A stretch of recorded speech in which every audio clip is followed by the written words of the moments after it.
अस्सलाम वालेकुम dear students and welcome back to our channel. तो स्टूडेंट्स, हमने फ़र्स्ट लेसन की कंप्लीट ट्रांसलेशन भी कर ली थी कल, और हमने उसके वर्ड्स और सेंटेंसेस भी अच्छी तरह से देख लिए थे। अगर आपने वो वीडियो नहीं देखी तो आप उसको लाजमी जाकर देखें ताकि आपको कंप्लीट कंसेप्ट क्लियर हो सके। तो चलते हैं नेक्स्ट पार्ट की तरफ, जो कि है हमारा कंपाउंड वर्ड्स। जैसे कि बच्चों आपको यहाँ पर पता चल रहा है कि कंपाउंड वर्ड से हमें एक सेंस बन रही है, कोई ऐसी चीज़ है जहाँ पर दो चीज़ें आपस में मिलेंगी। ठीक है, तो हमने कंपाउंड आपने पढ़ा होगा कि एलिमेंट्स के मिलने से कंपाउंड बनते हैं। तो यहाँ पर कुछ वर्ड्स आपस में मिलेंगे, ठीक है, और वो एक अलग वर्ड बना देंगे, तो उसको हम कंपाउंड वर्ड्स बोलेंगे। तो यहाँ पर इसकी डेफिनेशन हम पढ़ लेते हैं। A compound word is made of two words. एक कंपाउंड वर्ड्स जो है वो दो वर्ड से बनता है। Each word has its own meaning. हर वर्ड का अपना एक मतलब होता है, एक मीनिंग होता है। But when we put them together, लेकिन जब हम उनको इकट्ठा लिखते हैं, they give a new single meaning, तो वो एक अलग नया मीनिंग देते हैं। तो यहाँ पर हम इसकी एग्जांपल्स देते हैं। डेफिनेशन आपको क्लियर हो गई है बच्चों।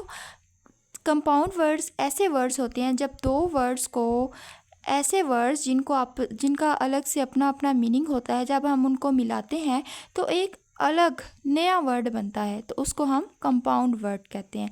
तो इसकी एग्जांपल्स लेते हैं to make the understanding more clear. देखें बच्चों, एक वर्ड है स्नो एंड नेक्स्ट है फ्लेक। अब स्नो अलग वर्ड है जिसका मतलब होता है बर्फ़, और फ्लेक अलग वर्ड है, ठीक है, इसका अलग मीनिंग होता है। और जब इन दोनों वर्ड्स को मिलाकर एक अलग वर्ड बनेगा स्नो फ्लेक, तो ये एक कंपाउंड वर्ड होगा। नेक्स्ट है बैक। बैक एक अलग वर्ड है, इसका मीनिंग अलग है। और बाइट, ठीक है, बैक मीन्स पीछे, बाइट मीन काटना। तो यहाँ पर ये दो अलग अलग वर्ड हैं, इनके अपने अपने मीनिंग भी हैं, लेकिन जब हम इन दोनों को कंबाइन करेंगे, इनको मिलाकर लिखेंगे, तो ये एक कंपाउंड वर्ड बन जाएगा, जो कि होगा बैक बाइट, और जिसका मतलब हम चुगली करना भी लेते हैं, ठीक है, और इसका एक अलग मीनिंग बना। नेक्स्ट वर्ड है हमारे पास कॉपी एंड नेक्स्ट और एक वर्ड है हमारे पास राइट। ये हमारे पास दो अलग अलग वर्ड हैं, दो अलग अलग मीनिंग के साथ, लेकिन जब हम इनको मिलाएंगे तो कॉपीराइट एक अलग नया वर्ड बनेगा, ठीक है। तो ऐसे वर्ड्स जो दो वर्ड्स के कंबाइन होने से बनते हैं, उनको हम कंपाउंड वर्ड्स कहते हैं। आई होप बच्चों कि आपको ये कॉन्सेप्ट क्लियर हो गया होगा। चलें अब हम मज़ीद कुछ एग्जाम्पल लेते हैं। यहाँ पर देखें, read the following sentences and encircle the compound words. हमने ये वाले सेंटेंस पढ़ने हैं और इनमें जो कंपाउंड वर्ड दिया हुआ है हमने उसको सर्कल करना है। अब यहाँ पर देखें, my finger nail is broken. तो यहाँ पर फिंगर आपको अभी सेंस बन रही होगी बच्चों। फिंगर एक अलग वर्ड है, नेल एक अलग वर्ड है। तो यहाँ पर इन दो वर्ड्स को मिलाकर एक ही वर्ड बना दिया गया, ठीक है। तो यहाँ पर ये हमारे पास क्या है, कंपाउंड वर्ड्स। नेक्स्ट सेंटेंस देखते हैं, please switch on the flash light on your mobile phone.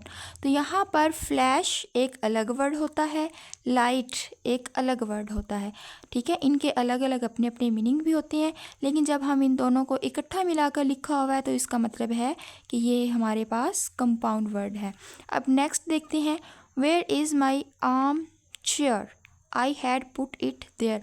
अब इस सेंटेंस में कंपाउंड वर्ड कौन सा यूज़ हुआ है बच्चों, आर्म और चेयर। आर्म एक अलग वर्ड होता है, चेयर अलग वर्ड है जिसका मतलब कुर्सी होता है। इन दोनों वर्ड्स को मिलाकर लिखा गया है, तो ये क्या बन गया, कंपाउंड वर्ड। तो हम इसको सर्कल कर देंगे। चलें नेक्स्ट हमारे पास, yesterday I saw a house on fire then fire fighters came and put out the fire. अच्छा जी, अब यहाँ पर देखें, यहाँ पर एक ये जो सेंटेंस है इसमें कौन सा कंपाउंड वर्ड है, फायर फाइटर। फायर का अलग मतलब होता है, फाइटर लड़ने वाला अलग। तो यहाँ पर इन दोनों वर्ड्स को मिलाकर लिखा गया है, तो ये एक हमारे पास कंपाउंड वर्ड है, तो इसको हम इसलिए सर्कल कर देंगे। चलिए नेक्स्ट बच्चों, हमारे पास टॉपिक है होमोफोन्स। कंपाउंड वर्ड को एक दफ़ा अगेन हम रिवाइज कर लेते हैं ताकि आपको मज़ीद क्लियर अंडरस्टैंडिंग इसकी हो सके। कंपाउंड वर्ड्स ऐसे वर्ड्स होते हैं जो दो अलग अलग वर्ड्स को आपस में मिलाकर एक वर्ड बन जाए उसको कंपाउंड वर्ड कहते हैं और उसका अपना एक अलग मीनिंग भी होता है। ठीक है, चलिए नेक्स्ट हमारे पास टॉपिक है होमोफोन्स। होमो का मतलब होता है बच्चों सेम, फोन मीन आवाज़। तो यहाँ पर आपको क्लियर हो जाना चाहिए कि होमोफोन्स क्या होते हैं। ये ऐसे वर्ड्स होते हैं जिनकी आवाज़ सेम होती है। ठीक है, सिर्फ आवाज़ इनकी सेम होती है, बोलने में मतलब ये एक जैसे होते हैं, लेकिन इनके स्पेलिंग भी डिफरेंट होते हैं और इनके मीनिंग भी डिफरेंट होते हैं। ठीक है, तो ऐसे वर्ड्स जिनकी आवाज़ें सेम हों, बोलने में वो सेम हों, लेकिन उनके स्पेलिंग और उनके मीनिंग डिफरेंट हो, उनको होमोफोन्स कहते हैं। ठीक है, तो इसकी डेफिनेशन देख लेते हैं। Homophones are the words that have the same sound. Homophones are the words, ऐसे वर्ड्स हैं that have the same sound, जिनकी जो साउंड्स हैं, आवाज़ें हैं, वो सेम होती हैं बट डिफरेंट मीनिंग, लेकिन इनके मीनिंग मुख्तलिफ होते हैं। ठीक है, सो अब हम कुछ एग्जांपल्स लेते हैं to make the understanding more clear. चलें, ये हमारे पास कुछ वर्ड्स दिए हुए हैं और आगे उनके सेंटेंस बनाए हुए हैं। अब यहाँ पर देखें बच्चों, ये एक वर्ड है वेदर। ठीक है, वेदर, WEATHER, वेदर। ठीक है, अब इसका मीनिंग होता है मौसम। ठीक है, ये भी वेदर है, ये भी वेदर है, दोनों को पढ़ने में आवाज़ें सेम हैं, लेकिन ये देखें इनकी स्पेलिंग डिफरेंट है। WEATHER weather and WHETHER whether. ठीक है, दोनों की आवाज़ें सेम हैं, लेकिन दोनों के स्पेलिंग में डिफरेंस है और इनके मीनिंग भी डिफरेंट है, टोटली डिफरेंट मीनिंग है। तो यहाँ पर वेदर WEATHER का सेंटेंस क्या है, today's weather is so hot. ठीक है, और नेक्स्ट वेदर के, इसका मतलब होता है कि, इसका मतलब मौसम और इसका मतलब के। I don't know whether she will come to join us or not. मुझे नहीं पता कि वो हमें ज्वाइन करने आएगी या नहीं आएगी। ठीक है, उसके बाद हमारे पास एक और वर्ड है seen, SEEN seen and SCENE scene. दोनों के स्पेलिंग डिफरेंट हैं, लेकिन दोनों की आवाज़ें सेम है। तो इस सीन का मतलब होता है देखा और इस सीन का मतलब होता है मंजर। तो यहाँ पर ये जो SEEN सीन है, इसकी जब हम सेंटेंस देखते हैं, have you seen that book, क्या आपने वो बुक देखी। और नेक्स्ट है सीन, इसका मतलब होता है मंजर। The natural scene of sunrise is beautiful, कि सनराइज़ का जो कुदरती सीन है वो बहुत खूबसूरत है।